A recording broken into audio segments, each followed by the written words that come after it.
actually do with the information that you get around the internet? Just give a brief summary of what you do. Predictive linguistics is an art or a science or a hobby that I invented in the early 90s. It is based on the idea that all humans are psychic and that most of us, are unaware of our psychic impressions at any given time, and that these psychic impressions wish to come out, and that they do so through our brain, forcing us subtly to make different changes or to choose different words than we may not than we would have otherwise. Humans in English have a tendency to have about 100,000 words internalized, but in a given year we might only use 15,000 or less, and in any given week, week after week after week, our selection set that we would normally use might be, say, anywhere from 1,500 words to maybe 5,000. And so, and then the outliers is what I was interested. Why did a particular person choose this word at that time when when their normal habit was to use a different form or expression? And so I came across this idea, and then the internet really started developing with HTML coming out of CERN in '93. And I was right there at Microsoft where it fired off, and we started playing around with Mozilla. And then I thought, ooh, this is interesting, and started, I was doing SQL database stuff and large-scale projects for some companies anyway, and so set up my own servers and started mining the net in '97 when I did my first run and aggregated all this information. My intent was, because I'd been struck dumb by a brilliant idea in the early '90s, was to follow up on that idea. The brilliant idea was, stock market does not care. It doesn't give a damn about fundamentals or any of this. It's all driven by emotion. And so I thought, and basically lunacy and fantasy. And so I thought, okay, if I can get a step ahead of that emotion and tap into the trend of the lunacy and fantasy and where it's going this particular day, I could make some money. That was my motivation on it. But I fired it off, and universe had me make an interesting mistake, because my first target, so to speak, was this thing called SUN, Stanford University Network, which was a hot stock in the '90s. And I was just going to see how it worked with that. The data came back and started spewing out all kinds of stuff about SUN, the big scary ball in the sky, and I was hooked. And I never went back to look at stocks after that. So I wanted to start off with the election. Now, you predicted that Trump, or your algorithm and your information came in that said that Trump was going to win. We know that the election most likely was manipulated in some way, but everything that you looked at said that he was going to win. Here we are after the elections, and we see that around the country, people are protesting right now. They're a little upset. Other people are happy. From your data, are you getting any type of information on the mood of the country or the mood of the government officials? What are you seeing right now?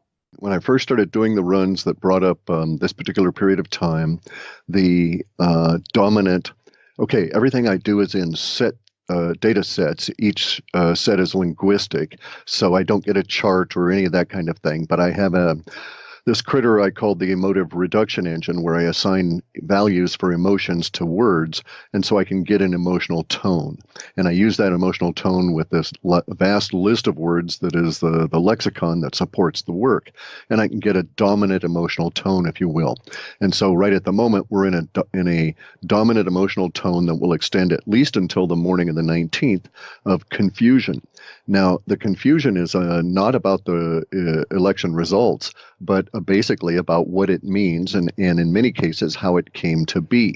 So we have confusion on one side where the manipulators of the markets, government, media, etc., just as they did in Brexit, had all of their technologies and their tools aimed at a particular outcome, and they are now confused as to how that outcome did not arise.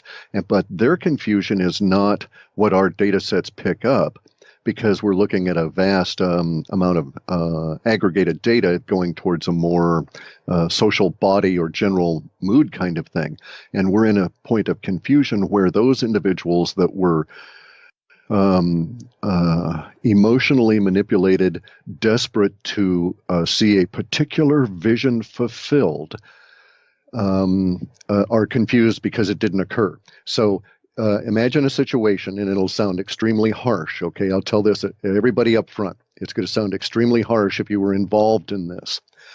But imagine a situation where the deep state, with all of its technology, including technology that is designed for and deliberately focused on mass mind control, was aimed at a particular form of a conclusion. They wanted a particular conclusion, which was business as usual, that was going to lead on a particular path to ultimately what they thought would be a limited nuclear war with Russia in the Middle East and in that area.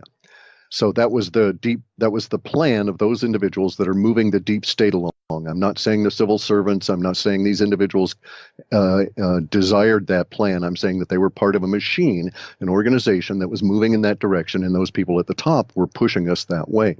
Now, in order for that to occur, we're looking at basically mathematics. And let me divert for a second. In the 50s, there was this marvelous science fiction writer, Isaac Asimov. He wrote a series of books called the Foundation Trilogy. In there, he prophesied, so to speak, the sort of the work I do at the moment in an analog of it. But they came across, and he developed this idea of a mathematics involved in social engineering. And the Chinese went ahead and they have indeed perfected, or are in the process of perfecting that mathematics. And if you read Chinese literature, you discover that their social engineering is very focused. And they know that, for instance, if they're going to achieve a certain outcome in a racially mixed community that they're going to take over, they have to have at least 21% Han or racially Han Chinese in control in that environment. 19% won't do. 23 is too much. It's fine, but it's just too much. You don't need it. And so they're that precise about it. So the mathematics are that precise. The deep state had a particular set of mathematics involved, but in order to achieve this mathematics, you can look at an equation that says one man can change the world given enough time and enough energy, or unique happenstance. Eliminating universe and providence and unique happenstance. For one person to change the world, you've got to have as much energy as it takes that one person to affect the other 7 billion people in the world, or enough of them that they can change. However, you get a certain start of a ratio, and you can start doing things. The United States went into a revolution in the 1700s with 3% committed to that goal. That's all it took, and it was successful. The powers that be, on the other hand, had a very different problem. They had to get a vision accomplished that had only perhaps maybe a small fraction of 1% that was truly dedicated to that vision, which was the continuation of the oligarchy and the hegemony of the dollar and the things the way they were. In order to do that, therefore, they had to convince a large body of people to also share that vision. When these people were convinced, they will necessarily crash now that that vision has not occurred, and they will not understand why they are crashing or what actually has occurred to them, okay? And this is where this information becomes harsh. It is my opinion that the entrainment technology that has been developed in the deep, dark UFO worlds and secrecy of the past 60 years, the theoretic or the labeled Cold War era, etc., which was all about hiding UFO reverse engineering and not about war with Russia. But it's my opinion that that technology was used to try and engineer this particular vision to occur. And unfortunately, the people that were susceptible to that technology have just been cut loose from it. So they're very much like people that were on a mental support system that was involved, that was energetic, and all of a sudden all that energy is gone. And it's because the powers that be failed and they just turned off all the equipment. It's all over. And this is why we're seeing this particular reaction, and this reaction will continue at least through the morning of the 19th. The reaction is also going to be global because you'll notice that the effects of this were media-driven. And so we have people that were desperately anti-Trump repeating the same homogenic keywords, their selection of xenophobic, racist, and misogynist. That's all they say, xenophobic, racist, and misogynist, over and over and over again. And that these people, when you question them on them, can't provide you any details of it and get really weirded out by it all. And you see this on the YouTube videos now. But these individuals in Britain, throughout Europe, they were as affected. And a lot of these people were sort of like unintended victims of this entrainment technology. And the snapback, the release, is going to cause problems, this state of confusion. Now, there's also other aspects of the confusion, which is as I pointed out, the powers that be at the top wondering basically, okay, what the hell happened? And then the next question that's going to occur to them is, how do we react and how do we survive? It's not cover our asses anymore. It's survive. If you notice from the WikiLeaks, Hillary actually said, that in very graphic language that we're all going to hang from nooses if that bastard wins. And so that bastard is one, paraphrasing. And so the next step is going to be nooses, and it's going to be to the point where these individuals realize that the crime spree is finished. It's over. There's been a turning. The problem for them is that as Taoists say, we change at the point of the most extreme, and just coincidentally, here we are at the point of the fourth turning within the population of the United States at a deep level that coincided with this. It wouldn't have mattered who actually emerged. It's a situation of historical energetic impetus, and someone would have emerged to fill the role that Trump occupies now. If not necessarily him. And it's my understanding of how these things work that if Trump had been taken out early on and had shown huge progress and so forth and had been assassinated, then we would have had someone else arrive that would have also taken on this particular role at this time to get us to this particular point. So the fact that the powers that be saw him as their stooge, basically he sort of a rope-a-dope, and that's where we're at now. So we're in a state of confusion that's going to go on. It's going to hit the markets very hard, and then we're going to enter into a very large deflationary event in early 2017 that will roil the country in sort of a temporal echo of what happened when right after Reagan was inaugurated. In your report, I noticed that you said something about government employees getting fired or committing suicide and bankers being dismissed and fired.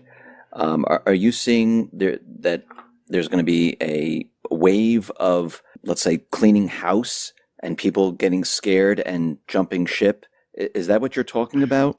Correct. That's true. More in the civil service side, more in the government side of that particular statement. So yeah, that's the motivation on that part of it is not cleaning house, but trying to eliminate witnesses. That's really what it's going to come down to. Is the powers that be, the shadow government, the central bank, the deep state, do they have... Those are all different, by the way. You're speaking with a linguist, and I don't want to be pedantic, but okay. So the whole mass of them, correct, if you want to talk about that. But if you're we shouldn't use each of those words to try and refer to a single entity. Let's just talk about the central bankers right now. Do they have any plans for the economy? I mean, is the economy still in terrible shape? I mean, is anything going to improve with Trump? What do you? Certainly. The latter is true. Okay. Now let's again, not to be pedantic, but let's separate what the central bankers do from the economy, because the central bankers at the moment are sucking the life out of the economy with their paper financial system. The two are separate. The economy is all the trades and transactions that we do together. Millions and millions and millions of us doing trillions of those things across the time of a year equals our economy. So the central bankers are not in charge of our economy. They can no more affect my ability to trade or barter my old tire from my trooper to my neighbor than they can cause it to rain here.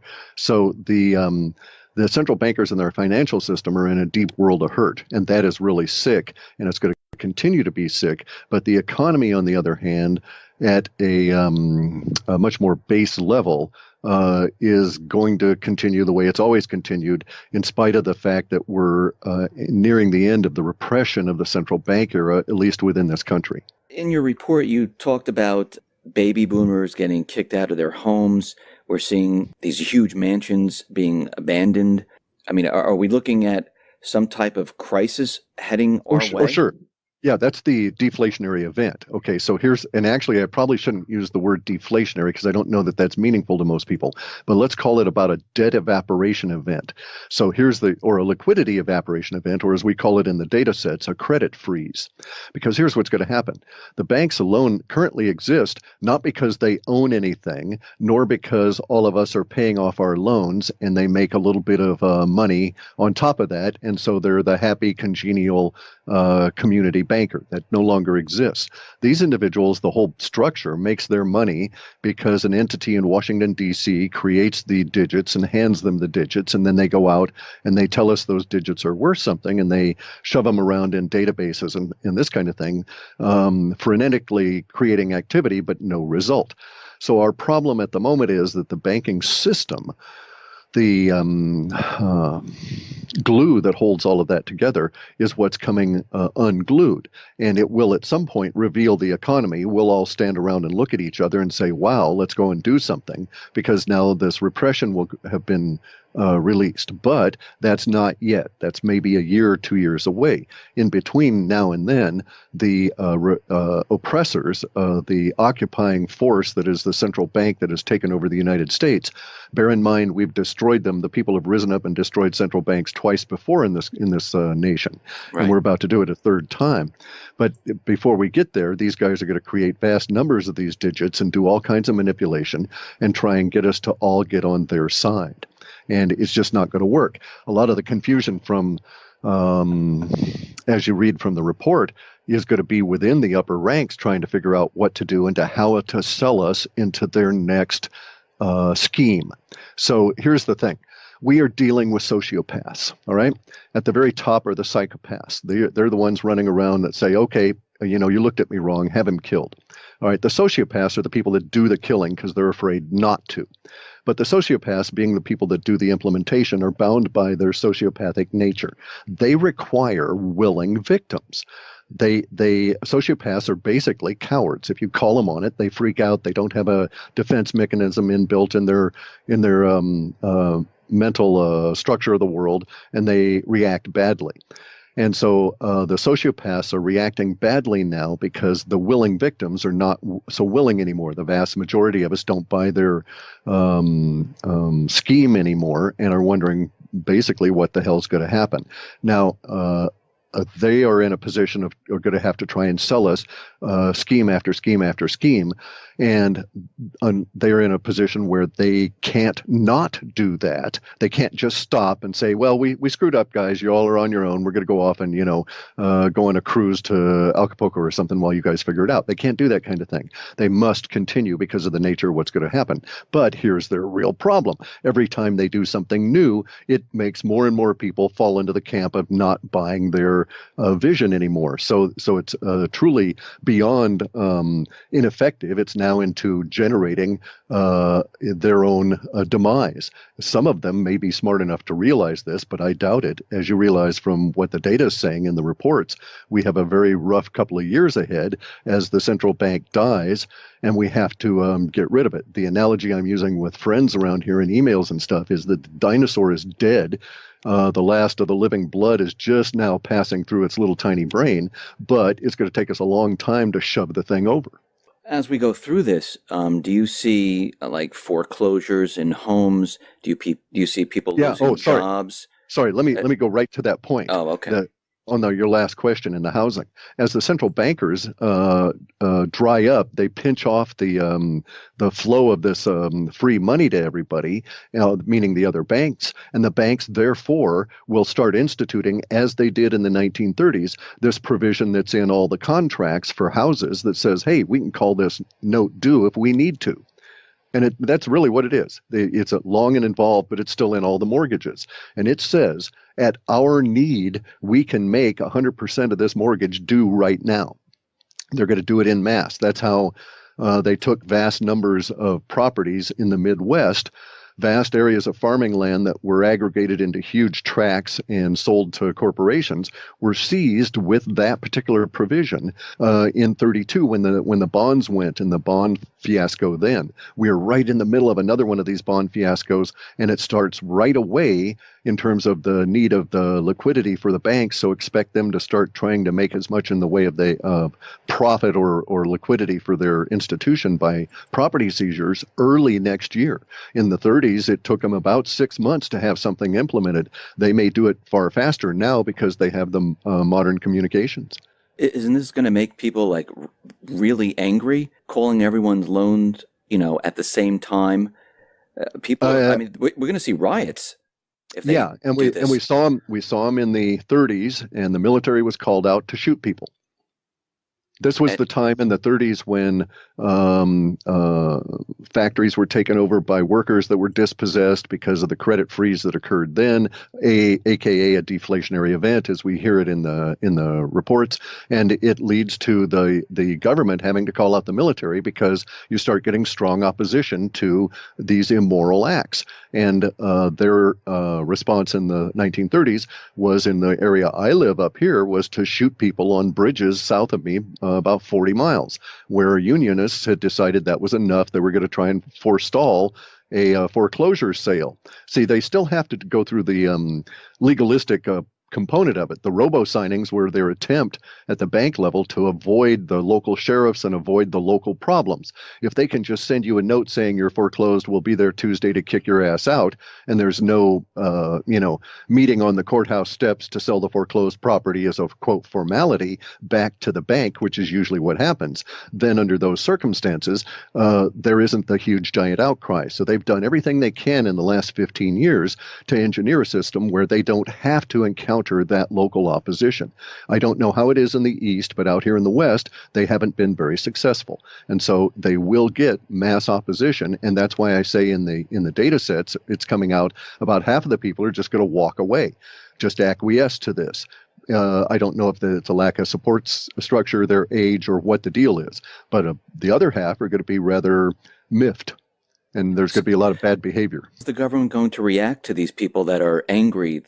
Because I can see in certain cities and certain areas that things will get completely out of control. And what will the government, I mean, does your data sets and your information tell you how the government is going to control the situation? No, we get details, and what you're asking is basically for me to describe an outcome. And so you're talking to somebody that deals in things temporally. So it's like, on what day are we describing this? What day do you want an answer for that? Or are we talking at what point in a month? Because this is the way it is with humans.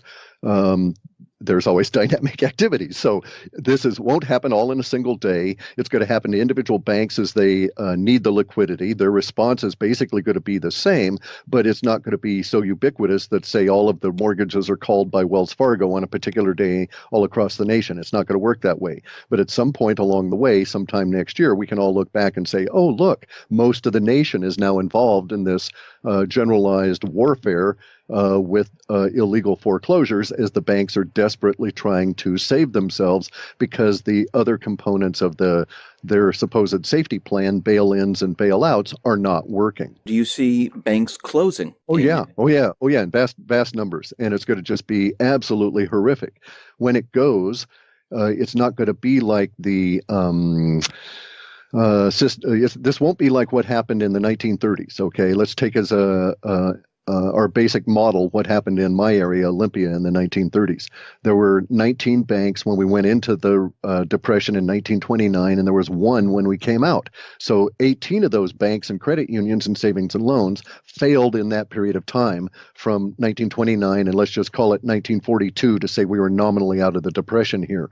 All right, during that period of time, they failed. We don't have that situation now. We don't have a situation where we have 18 independent banks that were loosely connected to a centralized banking structure. Now we have an octopus, a giant banking system that feeds off of a central heart and a central brain. So big banks will fail, and they'll take out all the regionals. Now, what our data showed about I want to say maybe 5 or 6 months back. Maybe it was longer than that. I just don't remember because I write these things and I just can't remember. I'd go crazy. But sometime back, the data sets were talking about how the failure would occur and that it would start at the mid-tier, at the regionals, that they would go first, that banks that had, several hundred branches were maybe across a couple of states, they would be the ones that would be bled dry first, and the chaos would start with them. ATM closures and all of this sort of thing. They're going to try and maintain the big five as long as they can. As I say, the dinosaur just doesn't know it's dead because the last of the blood's still being pumped up its neck. So you said a couple of things. Okay, so you said a credit freeze a little while back as we were speaking. And when you say a credit freeze, does that mean that supplies and goods will not get to stores? I mean, will Correct. Okay. That's a side effect of it. That's a side effect. Okay. We've had the credit freeze in the data for couple of years at least, maybe longer than that. It was in very long-term data. Now we're getting into the details as we move closer to the event. That's basically how our system works. For some reason, well, no, it sort of makes sense in a way. Some humans are psychic about events in a long-term way, and we get hints about stuff that might happen 3 and 4 and 5 and 10 years out. The closer we get to it, apparently more and more humans are on the same wavelength, and they start picking it up, and we get greater number of leaks. Therefore, we get a little bit more detail. That's like our short-term data. And as we get real close to it, lots of people can sense it. And so they start triggering their psychic impressions, and those come out, and so we get a little bit more details. So that's sort of the mechanism by which it goes. So we've had credit freeze for a long time, and fundamentally, one of the major side effects that you and I will experience is what we call the just-in-time failure, the just-in-time supply system. You have to think of 1940s, end of the war. Peter Drucker goes to Japan. He creates in Japan, because they were just destroyed, he helps MacArthur rebuild the country, and they decide on a model called the just-in-time supply system. And that's where the carriers, the truckers, basically are your warehouses. You just don't build warehouses anymore. You sell off all the property, and you devote the money to a different system. That's where we're at now. The Western world adopted this model over the 50s, and it's now going to fail. It depends on ever-increasing cheaper energy, ever-increasing cheaper credit. Neither of those is true anymore. So we won't be able to do that. In fact, it's already started to fail. The top shipper, second shipper globally, Hanjin, number 2 shipper of goods around the planet, is in bankruptcy and in chaos, and its ships are not hauling anymore. Doesn't seem to matter because no one's buying so much anymore here in the U.S. because of our problems with our money being so destroyed. But the credit freeze will take that up to the next level as number 3, 4, 5, and 6 and number 1 shippers fail. And then when they fail, they'll be failing under the impetus of they don't have credit to pay their employees nor to front the fuel costs, etc. So we're going to see real chaos as loads get ships and loads and crews become, abandoned and stuck in various ports, and the system breaks down all around the planet. And so that will be a very major concern, is the just-in-time supply system is going to fail. That's what the government's going to be responding to. They're not going to do much in the way of trying to deal with the foreclosure issues insofar as what we see in our data, because imagine, here's a scenario. Now, I'm not saying that all of the description here will be accurate, but this will give you an idea of what we're sort of looking at. Imagine a situation where Trump's being installed. He's not bringing in cronyism. He's not bringing in a giant mass of crony-connected, deep politicians. Therefore, these guys don't know a damn thing about running a giant government, which is not like running a real business. And so there's going to be a period of adjustment that will probably last 18 months or longer, because the deep state is going to be obstructing and fighting these guys every step of the way. And then when they're taking a break from the fight, the deep state's going to be trying to pull the rug out from underneath them, just standing there. It's going to be very vicious at that level. These individuals will not be able to address, that is to say, the people that are being brought into a new government will not be able to address the real problems that are besetting the populace in their fight with the occupying banks. And so at the same time, we're going to have the just-in-time supply system crash, because those same banks are the ones that fund this weird credit system that gets the McFries to you and, puts, potatoes on the table and that kind of thing, right? What you're saying is that the government is not going to really help the people during this period of time. Let's also stop for a second and be Okay. real pedantic, and let's start talking in words other than a single word to identify the ruling structure. So Okay. the ruling structure is composed of many different layers that are huge. So there's going to be people that are at the top that will certainly be freaking out about everything that's going on and trying to do everything they can. But I don't really necessarily, and they are what we sort of think of when we use that word government. But government's got a huge connotation. It's everything from the El Presidente all the way down to the FEMA guy that's either going to give you a bottle of water or throw you into a camp. And so, what are we actually talking about? I'm wrapping my brain around all of this and everything that you're saying here. You also mentioned something about ATMs shutting down. Does that mean we're going to have a cash crisis? Correct, as part of the liquidity freeze, but not because they're going to outlaw cash or any of that. They're desperate to do that because the banksters don't want to admit. Well, let me stop and say humans are really funny. We always bring on ourselves, because of the nature of universe, that challenge that we need to face. And so here the bankers are trying desperately to destroy cash. And if you have all of these people out on the internet that are offering ideas as to why this is the case, that they need more control, et cetera, et cetera, et cetera. And if you only have digital things, they can control you down to your nads and pull you on the short hairs by threatening to do away with your bank account. And none of that is true, or it's all true, but none of it is meaningful. The bankers are trying to destroy cash as their part of the system because they're vulnerable to it. They're hugely vulnerable to it because there's only a little tiny bit of real money these days, and a huge amount of derivatives on that real money that actually exists. And so the problems that they have are cash based, but not the way we think. We're going to have a cash crisis, and it's because there is not going to be enough money, actual currency, circulating through the real economy to support their paper games anymore. They were trying to get us all to shift into their virtual sim world and play with their sim money 100% of the time and get away from the cash that really is the underpinning. If you look at this thing called base money supply, you see how vulnerable we are. We have a population that's hugely inflated. It's twice the size as it was in 1947. We have a debt structure that's perhaps 100 times inflated over what it was in 1947, but we only have 2% more actual circulating money going on in society, and that's where economy actually exists. And what they were hoping to do was to speed up circulation by making it all digital. And they've got us all into a digital world, but they're still dependent on that base money, and it's got them got them by the short hairs. And so we're going to run into a big crunch here, a big credit freeze, at the same time that we find we're cash strapped. If you look at what's happening in Egypt, right? Egypt is having a huge currency crisis at the moment. Why? Because there's not enough physical dollars in the country to support their derivative debt structure now that they're getting into the deflationary wave. That same deflationary wave has caused hyperinflation in Venezuela, Argentina, Zimbabwe, Kenya, Hungary, Uzbekistan, and so on. And now it's about ready to hit Europe. It'll hit here probably March or April of next year. We'll start getting into the hints of hyperinflation. Although I'm seeing temporal markers of it today. Let me just back up here for a sec. Sure. You're talking about a cash crisis, ATMs closing. So for those people listening, will they be able to get cash out? Do you see that, are there going to be bank runs? Sure. So and they'll be able to get cash out for a short period of time, and then the ATMs will be empty. Nobody will refill them, and people will drive around with trucks and chains and stuff and rip them out of the walls just to scrounge through them and see if there might be a buck or two in them, just like happened in Argentina.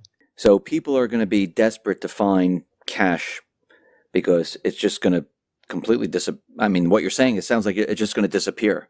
Well, yeah, because they can't get to it. Correct. And see, here's what's going to happen.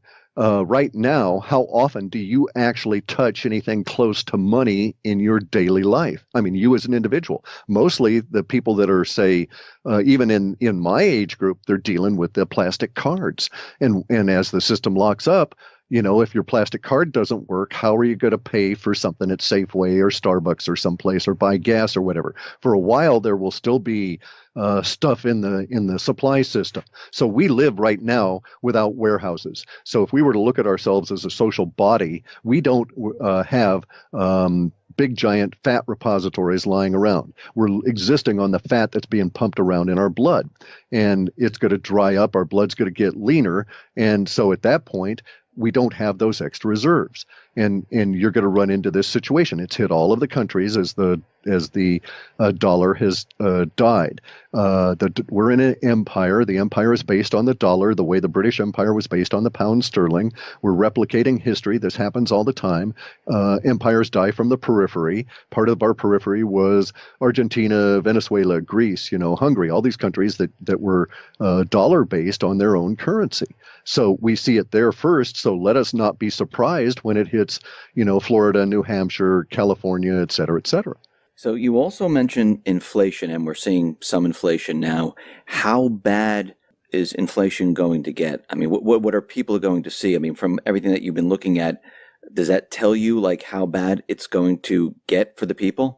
I get an emotional indicator. I get a lot of language about it, so I have a gut feeling. But we don't, for instance, get charts. So imagine a situation where we're going to get a psychic leak from the future. It's going to happen to you today. You're going to choose a different word today, put it into your email, not email, but on a forum somewhere today. We'll pick it up and it'll get aggregated in, and it will affect our conclusions.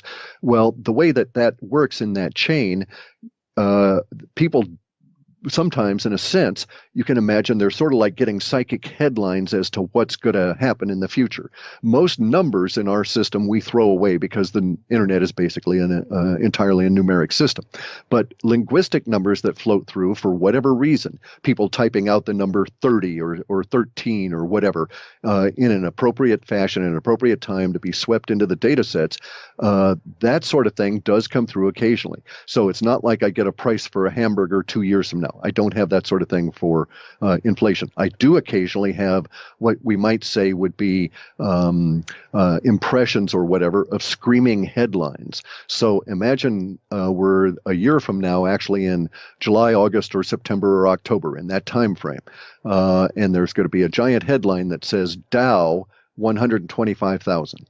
So that gives you an idea. So what is the Dow today? It's at like 18,000 meaningless US dollars. Well, right. A year from now, it'll be 125,000 meaningless US dollars. But at that same time, that'll also be the price of an ounce of gold. Insofar as what our system is saying, it's not saying gold's going to be 125,000. It's saying that there's going to be parity about that time between an ounce of gold and the Dow. So if the Dow is up that high, inflation is going to be running massively rampant. Huge. Yes. Yeah. Yeah. And then, I mean, from everything that you've been telling us, to me, it sounds like the government is going to have a major problem on their hands. You mean Trump and the people he brings in, or do you mean the deep state? Because they're going to have different problems. I mean, let's talk about Trump and the people he brings in, because people are going to be screaming and yelling, and most likely, I'm thinking they're going to blame him for what is happening, because we don't get that in the data. We don't have that component of it. Yeah. Wow. Okay. We get their screaming and yelling. We get the riots. We get the rage. But okay, now I've got to be circumspect here, okay? And I'll tell you that up front, that I've got to be restrictive on what I talk about, because there's a lot of crap I don't know about how my own system works, and I have to be careful not to break it. The very first time I ever made a public announcement about anything was about the pending 9/11 attack, and within days my system broke down because of giant circuitous references I had never anticipated. As people started talking about it ahead of the event, and my own system started picking it up its own stuff. So I've got to be very careful about what I get into. However, there's going to be a certain series of events that are forecast in the data that will pick up sometime, say around December 15th, that will run through next year, that will have a, let's say, a counter, they'll be the other side of the teeter-totter emotionally, and will draw our emotional focus that way, as opposed to everybody blaming the new crew for the meltdown. So on the deep state end, they've got serious problems, really serious problems. Now, the And deep state, we also have to identify government as being split into the people at the top, the political people, whether they're stooges of the powers that be or not. And then we've got the entrenched civil servants. We have the shadow government that basically runs the entrenched civil servants, and the deep state is the entrenched civil servants, including military and including all the subcontractors, okay, that are at that level. But then there's that deeper part of it all, the uh, secrecy part of the government that is all 60 years of back engineering UFOs and their subcontractors, and they're really good about their secrecy. So we only get vague hints about what their issues are. But the deep state is in a real problem because they're going to face this purge as the emotional teeter-totter gets moving back and forth in the dynamic few months ahead of us. And at the same time, the deep state is also going to be reeling as their individual people, that the cogs in their organization come under the same influences as the rest of us. So at some point, for instance, local government fails because people just say, well, I can't live on this fake money anymore. No one accepts it, or I'm not being paid. My digits don't come here, or once I've got the digits, I can't get them out. So what's the point? I don't enjoy my work so much that I'm going to go and do it for months without getting paid. And we saw the reverse of that in Greece, where people kept going and going and going. And we saw it in South America, going and going and going. As their currencies and their countries were going down the tubes, the civil servants stayed on for months. And it was the same as in the Weimar Republic. But in all of those cases, there were countries on the outside, on the border, that had more or less sound money. And so that sort of propped up the system. And there was an expectation of business or work as usual. That will break down very quickly here. And we won't be going months with employees showing up to register your car at the DMV, even though they haven't been paid. how bad is this going to get? I mean, do you have a time frame where it's going to start and it's going to get worse and worse before it gets better? Do you break it down in Sure. that fashion? Yeah. It started in 1999. Actually, it started in 1972 when Nixon took us off the gold standard. So, but yes, we have. I have an emotional progression at a finer level that shows the emotional tone of the period as it goes up and down, and so on. So I've got some idea of some of the spikes we're going to run into and these sorts of things. But that's a forecast of what the emotional tone will be like, not individual events or something that may be causing it. The system is very much Rube Goldberg in that sense, that we don't have a complete painted picture. There's a palette here with a few things, and there's a brush and these kind of things in it. So we just have to make do with what we've got. It's going to get extremely bad, but it's going to depend on where you're at. Relative to that in the U.S., some places are not going to do so bad. Hawaii won't do so bad. Guam won't do so bad. A lot of places will be abandoning military bases. We won't have the money to bring them back. That part of it's going to happen really suddenly, and so it's going to cause real problems. That's been in the data sets. Since like 2007 or so, and we're getting into that time when all this will occur. There's this book out written years and years and years ago. I don't know the guy's names or anything, but the book was called The Fourth Turning, and it gives a sort of an idea as to what we're going through in a broad stroke, because what's actually occurring at a social order is that our society is changing. It's changing, and there was an attempt at that moment by the powers that be to cause a change towards their vision that we had discussed earlier, because when something's in motion, it's easier to make it shift than if you've got to lift it up and overcome the inertia and all of that. And so they were taking advantage, they thought, of this particular time of emotional turmoil. They had all the technology that they'd reverse engineered from the space alien ships, all this sort of thing, their entrainment technology. They were all set to go, and it failed on them, and they don't understand why. So their confusion is going to play out in their interaction with each other and with the remnants of the control structure of the deep state. So now bear in mind, all of these people that had been working for the criminal class, that had been doing evil acts, now know they're at risk. They now know they've got to be scrubbed in order for those criminal class to get away. These people don't want to be scrubbed. There's a whole lot of them. So there's going to be a lot of people talking. There's going to be a lot of people that feel their best interest is to be a whistleblower or to, confess their crimes, that the people above them get nabbed and not them. There's going to be vast quantities of confusion. So if we describe government, we're not talking about a cohesive whole in any way, shape, or form. We're going to be talking about a dynamic, a massive movement. In my last report, the conclusion was titled that chrysalis begins with dynamic motion. And people think of, a caterpillar cocooning itself and coming out as a butterfly or a moth is really a neat thing. And they just sit there and something happens underneath the cocoon. But what they need to understand is that cocoon has to exist ahead of time. You've got to create that. And if you've ever seen a caterpillar or a worm cocoon itself, this is the most strangest dynamic motion you've ever seen, as they try and wrap their bodies with this silk over and over and over again from within inside the silk as they're doing it. So that's what we're going to go through. The data sets are basically showing that the U.S. is going to hit a 10-year to 12-year period very similar to what happened to the Soviet Union, and that we will be transformed in this process as we come out of our own form of revolution against a control structure that has existed far too long. And the population underneath is changing. The cool part about that change is that the nature of the people at the operational level of society will change. It won't be all these bloody lawyers anymore. We're just going to get rid of this whole mindset. We're going to go back to people that do things, engineers and builders and that sort of thing. Clif, thank you very much for being on the X22 Report Spotlight. I really appreciate it. Once again, how can people get your report? halfpasthuman.com. We bring them out about once a month. I was going to try and do a mid-month report, but I just don't think I'll be able to get to it this month. Clif, once again, thank you very much, and I really appreciate it. Thank you.